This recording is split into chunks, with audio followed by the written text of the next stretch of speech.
Hey everybody, and welcome to another edition of Laneside Reviews, and on this episode we're going to be looking at the Reax 2.0.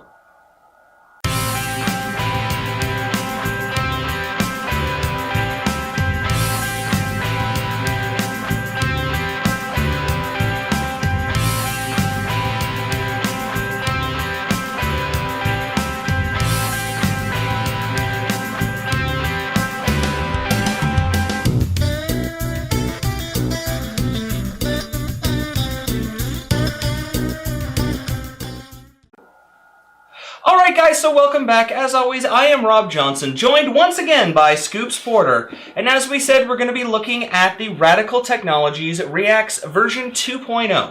Now, if you've watched our other videos, you know that we did the Reax Pearl, and it was actually a really good ball. It was so good, in fact, that Scoops throws it all the time. I don't even get to use it anymore.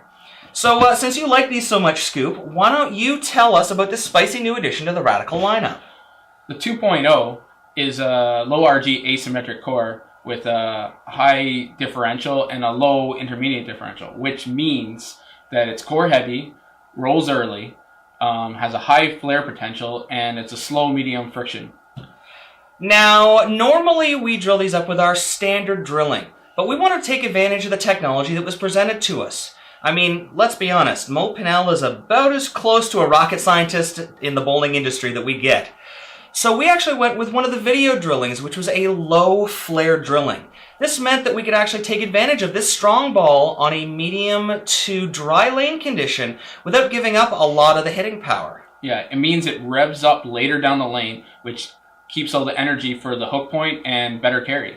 Alright guys, so why don't we throw it down to how we had it drilled, and we'll take you guys right to the lanes to see how it's stacked up.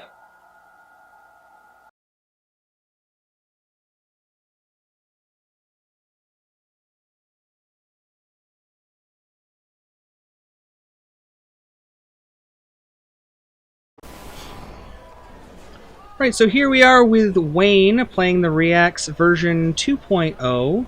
Once again, he's our kind of low rev, low speed player.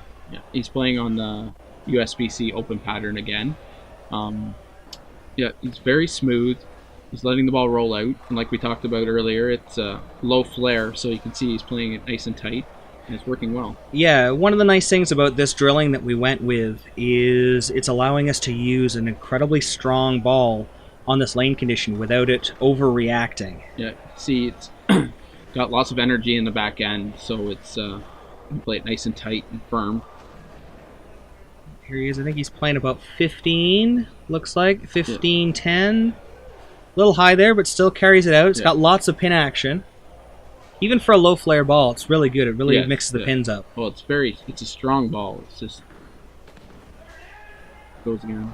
Oh, that was a little tight.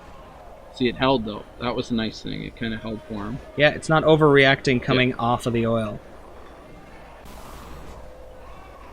So here we have Tom, our guest bowler again for this episode, our speed dominant player, and he really liked this ball. Yeah.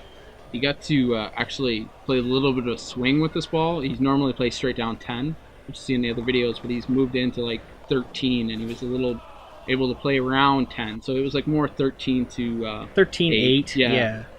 Just give him a little bit more different angle, different look. You can see it's cutting in quite a bit farther down the lane than you would expect such an aggressive ball to. Yeah.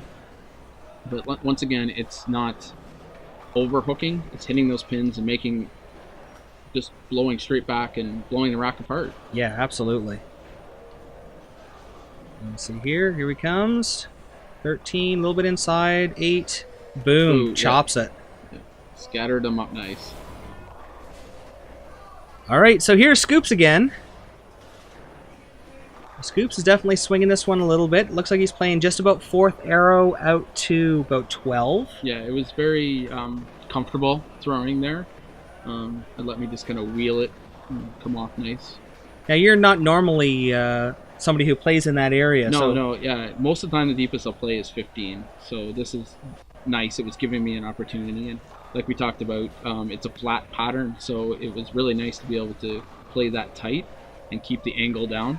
Yeah, looks like it's got great hitting power. Yeah. I wasn't worried about it cutting behind the head pin. It just came off nice and smooth.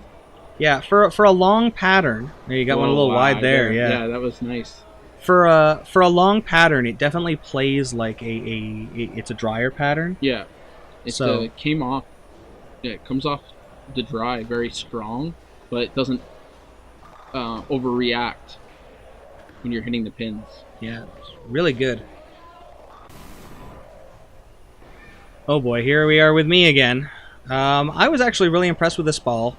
I was able to play it inside, had a little bit of kick to it down lane, which was nice. Yeah. A little more angle than I was expecting for a low flare ball, but it still allowed me to play in around 4th arrow, just inside. Still swing it out, looks about 12. Yeah, and still carry. Yeah, being as strong as you are, it wasn't. It was picking up well for you, so you didn't have a chance to throw it through the break point. Yeah, see right there, beautiful move, very nice. Yeah, even I was impressed with that one. Yeah, it was. Yeah, no over or under reaction to it. It's very smooth. Yeah, you'll see a lot of the players on tour actually play with a low flare ball to keep it in line, especially when the lanes start to get drier when they transition. Yeah. So me with my Carmen kick there. Yeah, this one's go right over the second. Oh, wow. That one! Wow, you got that one out. I wasn't expecting that. Yeah, and it still came back. Yeah. All right, guys, so that about wraps it up for another episode. Yeah, we want to thank Radical Bowling Technologies for sending us the Reax version 2.0. We want to thank Turbo for supplying us with the Turbo switch grip interchangeable assembly and all the inserts we use in all of our equipment. We also want to thank Bill Rowe, rowbowling.com, for all of our pro shop needs. We also want to thank Dexter Bowling Shoes and Bowler Berry for the great lanes. So until next time, guys, we'll see you laneside.